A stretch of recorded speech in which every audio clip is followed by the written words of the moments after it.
écouter à présent le chef de gouvernement. Il est au micro de Alousseinou Touré et Aliou Touré.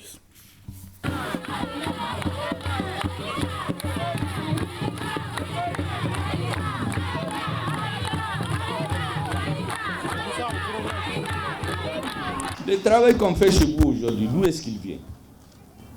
En 2021, on a supprimé les voyages des ministres. On a coupé les carburants. On a supprimé même certaines missions à l'intérieur. On a économisé 100 milliards du budget de l'État. Sur les 100 milliards, nous avons donné 50 milliards à l'armée. Parce que je vous ai dit que l'armée, c'est la colonne vertébrale de la nation. Tant que l'armée tient, le peuple tient. Si l'armée est cassée, il n'y a plus de pays. C'est ce qui avait eu le Mali. Après, on a ajouté 20 milliards. 70. Maintenant, le reste, qu'est-ce qu'on en a fait? Le président a dit, après l'armée, la priorité du gouvernement doit être les gens s'étéminouiller en Bamana, les pauvres, les villages, les difficultés que les gens ont. Allez-y les retrouver, réglez-les d'ici la fin de la transition. Donc, on a donné une partie à la primature. Nous avons dit qu'on ne va pas chercher trop loin. Comment les utiliser? Le président a donné des indications. Lui-même, il a renoncé à une partie, grande part, 2/3 de ses fonds de souveraineté pour faire des forages partout.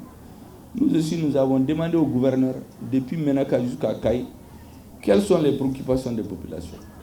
L'eau, les handicapés, les malades. Donc j'ai demandé au cabinet de mettre tout ce montant dans ces trois choses. Et il y a 146 forages à travers le pays. C'est donc l'un de ces forages qui est inauguré aujourd'hui. Certains ont pensé que c'est la première fois. En réalité, il y a beaucoup d'autres localités. Ça, c'est un symbole. C'est pour que les gens voient et ils espèrent. Il y en a même qui pensent, oui, le Premier ministre, il fait comme le président. Mais on fait comme lui, c'est notre président. C'est normal qu'on fait comme lui. C'est pour cela que j'ai dit l'autre jour à l'Union africaine, vous l'avez bien entendu, je leur ai dit que dans un pays, pour qu'un gouvernement soit légitime, il ne suffit pas de dire qu'il a été élu. Un gouvernement qui ne peut pas assurer la sécurité de sa population, il ne peut pas être légitime.